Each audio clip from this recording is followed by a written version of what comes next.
शिक्षक भर्ती प्राथमिक लेवल की हो या फिर जूनियर एडेड हाई स्कूल की, दोनों में चयन प्रक्रिया समान है।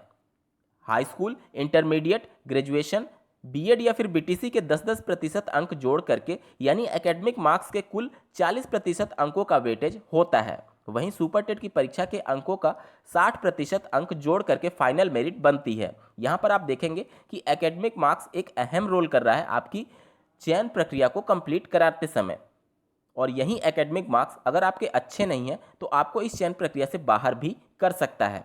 अब इसी चयन प्रक्रिया में एकेडमिक मार्क्स को जोड़े जाने को लेकर के अभ्यर्थी लगातार विरोध करते हैं कि एकेडमिक मार्क्स ना जोड़ करके टेट या फिर सुपर टेट की मेरिट के आधार पर ही फाइनल सिलेक्शन होना चाहिए।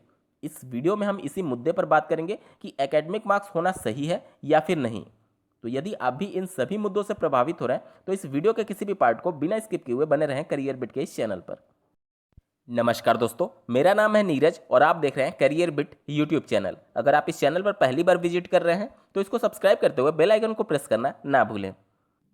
एकेडमिक मार्क्स को लेकर के भी दो गुट बने हुए हैं। जिनके मार्क्स अच्छे होते हैं हाई स्कूल, इंटरमीडिएट, ग्रेजुएशन और बीएड बीटीसी में, वह चाहते हैं कि इस चयन प्रक्रिया में एकेडमिक मार्क्स को वेटेज दिया जाए। और जिनके एकेडमिक मार्क्स अच्छे नहीं होते हैं वह नहीं चाहते हैं कि इन मार्क्स को वेटेज दिया जाए, क्योंकि ये मार्क्स बहुत ज़्यादा प्रभावित करती है चयन प्रक्रिया को। और वर्तमान में जारी 69,000 सहायक अध्यापकों की भर्ती का मामला भी आप लोग देख रहे होंगे कि एकेडमिक मार्क्स से ऐसे अभ्यर्थी जो सुपर टेट की परीक्षा में अच्छे मार्क्स पाए थे वो भी इस भर्ती से बाहर हो गए हैं। और एकेडमिक मार्क्स के बदौलत ही जिन अभ्यर्थियों के सुपर टेट में मार्क्स कम थे लेकिन एकेडमिक अच्छा था, वह भी इस चयन प्रक्रिया में सफल हो गए हैं। अगर इसको आप और बेहतर तरीके से समझना चाहते हैं तो इस वीडियो के कंप्लीट होने के बाद से आप इस वीडियो का डिस्क्रिप्शन जरूर चेक करें। वहां पर एकेडमिक मार्क्स किस प्रकार से आपकी चयन प्रक्रिया को प्रभावित करता है इसके बारे में मैंने डेडिकेटेड वीडियो के माध्यम से बात कर रखी है। एकेडमिक मार्क्स ना जोड़ जाने के पीछे अभ्यर्थी लगातार ये तर्क देते हैं कि एक पैमाने पर अभ्यर्थियों को नहीं तौला जा रहा है। आप देखेंगे कि सीबीएसई बोर्ड में बहुत ज़्यादा अंक दिए जाते थे, लेकिन आप यूपी बोर्ड में भी देखेंगे कि सीबीएसई बोर्ड के तर्ज पर मार्क्स ज़्यादा प्रोवाइड किए जा रहे हैं। तो अब ये आप नहीं कह सकते कि भविष्य में जा करके कि हमको मौके समान नहीं मिले हैं। आपके पास भी वही प्लेटफॉर्म है जो कि दूसरे कैंडिडेट्स के पास प्लेटफॉर्म है। और अगर आप एकेडमिक में उनसे बेहतर प्रदर्शन नहीं कर पा रहे हैं तो ये आपकी गलती है। आपको उसमें सुधार करना होगा कि अगर आप भविष्य में शिक्षक बनना चाहते हैं तो पहले से ही इसको मेंटेन करके चलना होगा आपने एकेडमिक रिकॉर्ड को।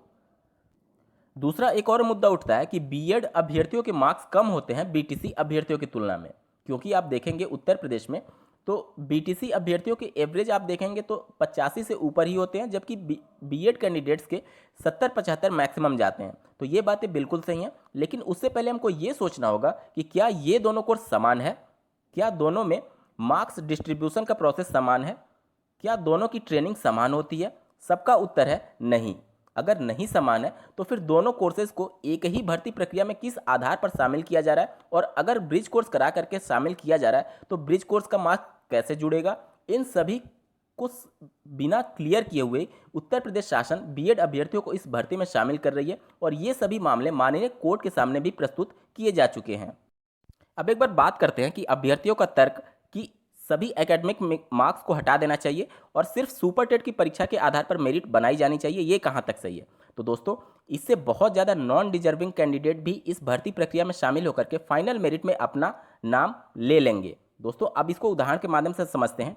जैसा कि आप लोगों ने वर्तमान 69,000 सहायक अध्यापकों की भर्ती का मामला देखा था, इसमें ऐसे अभ्यर्थी जिनको राष्ट्रपति का नाम तक नहीं पता वह इस मेरिट के टॉप पर बैठे हुए थे 142 नंबर लेकर के। और ऐसे हजारों की संख्या में कैंडिडेट होंगे जो कि इस सुपर टेट की परीक्षा में 115 से लेकर के 120 और 125 तक के अंक हासिल किए होंगे गलत तरीकों से। अब अगर एक बार कल्पना कीजिए कि अगर इसमें एकेडमिक मार्क्स को इंक्लूड नहीं किया जाता तो निश्चित तौर पर ये सभी अभ्यर्थी जो सिर्फ सुपर टेट के आधार पर मेरिट बनाने की बात कर रहे हैं, वह सभी नॉन डिजर्विंग कैंडिडेट जो गलत तरीके से इसमें शामिल हुए थे वह भी इस चयन प्रक्रिया में 100% सेलेक्ट हो जाते।